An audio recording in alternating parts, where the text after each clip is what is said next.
বন্ধুরা তোমরা শুধু দেখো কি হারে পুঁটি মাছ এখানে, সর্বনাশ। দেখো এটা যখন পুকুরে জল শুকায় যায় বা খালি বিলে জল শুকায় যায়, প্রচণ্ড রৌদ্র থাকে, তখন মাছগুলো এমনটাই করে।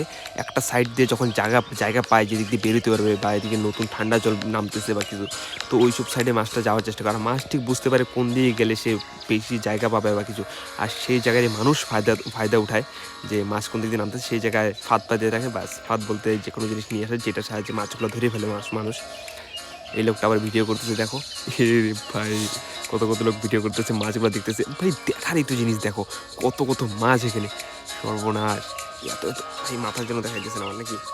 তো দেখো সব পুঁটি মাছ এখানে, সব পুঁটি মাছ, তাছাড়া অন্য কোনো মাছই দেখতেছি না। দেখো ওইটা ভর্তি হয়ে গেছে, মানে একদিনে মাছ দিয়ে করোড়পতি হয়ে যাবে। দেখো অবস্থা, এটা গামলা ভর্তি হয়ে গেছে গা, এত এত মাছ ধরতেছে, সর্বনাশ। বন্ধু তোমরা অবশ্যই একটা লাইক করো আর চ্যানেলটাকে সাবস্ক্রাইব